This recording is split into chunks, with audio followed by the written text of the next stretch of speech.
اعوذ بالله من الشیطان الرجیم بسم الله الرحمن الرحیم. ګرانو مالدارانو السلام علیکم ورحمت الله وبرکاتو. الله جل جلاله ودې کړي چې ټول روغ او جوړ سیږي. منګه نن د غواګانو په خوراک کې د سوډا اچولو ګټې ته تخیو. سوډا یا په عام اصطلاح باندې هغه مواد دي چې هغه د منګه تاسو روزانه په کورونو کې په وړو کې اچو، سپین رنګ لري او په دکانونو کې پیدا کیږي. د ګټې چې شی دی او نن سبا دا په څه شکل استعمالیږي.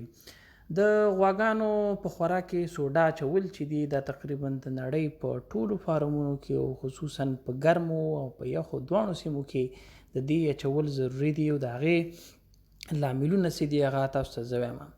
غواګانې تقریبا د ورځې د 1 کیلو وچو موادو خوراک د هضمولو لپاره د 5 نه 6 کیلو لاړې یا کم سلیوا چې ورته وایي دا تولیدي. نو په دې کې تقریبا د ورځې په ډیر مقدار باندې چې دی دغه لاړو کې چې دی دغه موجودي سوډا موجودي چې دا ځي لرې ته او لرې کې یا په هضمي سیستم کې د وښو او د نورو غذایي موادو د هضم لپاره پکاریږي.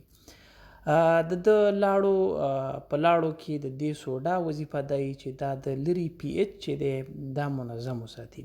که چېرته د لري هغه پی ایچ چې دی هغه منظم ونه ساتل شي، د 6 نه ښکته شي، نو دا په حقیقت کې د معنا ده چې هلته اسیدوسیس کیږي. کله چې اسیدوسیس رامنځته شي، محیط خراب شي، نو بیا غواګانې چې دی کوم خوراک چې تاسو ورکوئ دا صحیح ډول باندې نه هضمیږي.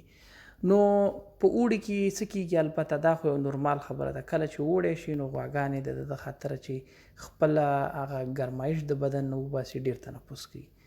نو دوی چې کله تنفس ډیر کی نو مخکې چې کوم شخوند وهي غوا د شخوند نه ولیږي او په ځای دې باندې تنفس ته خپل ضرورت ډیر کی. یا تنفس عموما د دې دو په خلاصه خوله باندې چې د ساه اخیستل کوي. د دې سره دا وشي چې کم سوډا چې دا هغه په ځای دی چې هضمي سیستم ته لاړه شي او د وینې د جریان نه بیرته خولې ته راشي او د خولې نه بیرته لرې ته لاړ شي، سرکولیشنو کې او دورانو کې دا ضایع کیږي، عموما د زک په شکل باندې د حیوان د بدن نه او هم د اطراحي سیستم نه وځي. د دې کار سره دا وشي چې کوم واښه غوا خوري نو هلته د وښو د هضمولو دپاره کافي سوډا په لرې ته نه ځي چې بیا غواګانې چې د خوراک خوشي کي، غوا د خوراک د هضمولو څخه ډډ هم کوي او هضم یې چې دی هم خراب شي. نو د همدې د خاطره تاسو په اوسني وخت کې کومې غواګانې چې هغه ګرمۍ وهلي او هغه په ګرمو سیمو کې دي، خصوصا د افغانستان په اوسني وخت کې چې دی ډېره زیاته ګرمي ده، د ګرمۍ په موسم کې د غواګانو بدن سوډا ته ډېر زیات ضرورت لري. تاسو باید لږ تر لږه د 50 نه تر 80 ګرامو پورې سوډا چې دی دا د غواګانو په خوراک کې په هر وخت چې تاسو خوراک ورکوئ دا باید تاسو ورته ورکړئ. خصوصا د سهار وخت کې چې غوا بې وروسته د 10 بجو نه خوا ګرمي کېږي دغه سوډا باید تاسو واچئ. په ساده ډول یې کوي اما تقریبا یوه قاشوغه چې دا 15 ګرامو پورې د چیو.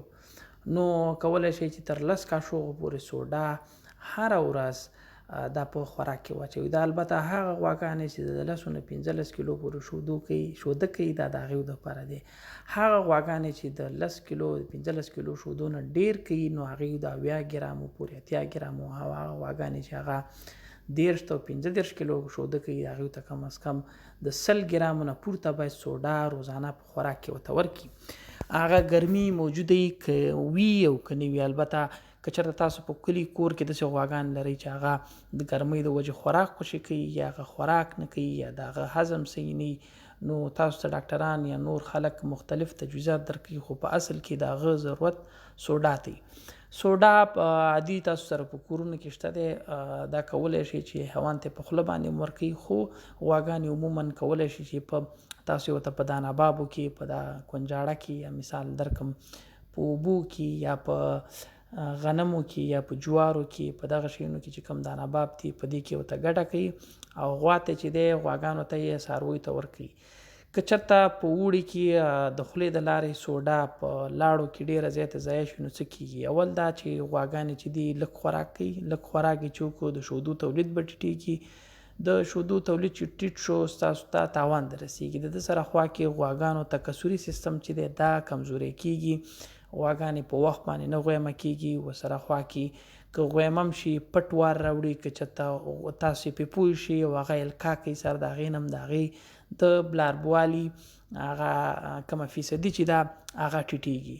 د ده سره خوا کې په اسیدي محیط کې کله چې غواګانې ته سوډا ونه رسیږي او سوډا کمه شي یا سوډا ضایع شي نو پی ایچ چې دی دا اسیدي کیږي. کله چې دا اسیدي شو نو حتی تاسو کلسیم غوا ته ورم کوي کلسیم نه جذبیږي. کلسیم چې جذب نشو نو غوا چې دا اکثره وخت په ګوډوالي باندې یا په شلوالي باندې اخته کیږي، د ځای نه پاسیږي او سینه باندې سمري.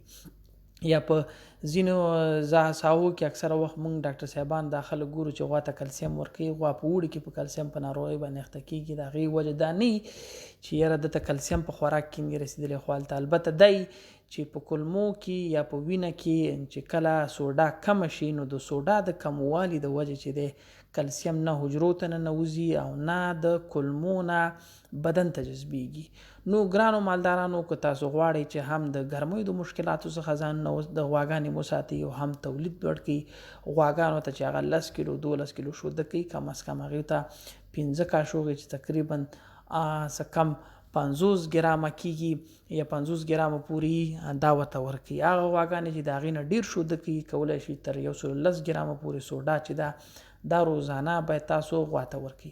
نو د سوډا ورکول د یوې خوا چې دی د اوړي بدې اغېزې د منځه وړي، د شودو تولید ښه کوي او ورسره خوا کې چې دی دا د بدن روزانه ضرورت دی. نو تاسو د سوډا استفاده په ډاډه شکل باندې کوي او دا د هضم یا د فایبرونو د هضمولو کې هم کومک کوي. که چېرته په لرې کې یا په هاضمي سیستم کې سوډا کمه شي یا غوا بیا خوند کموي، غوا چې خوند کم که خوراک په نه کوي. اکثره ځینو کې دلته موږ ته پیغامونه راځي چې غوا مې خوراک نه کوي، دې ته زه څه شی ورکړم.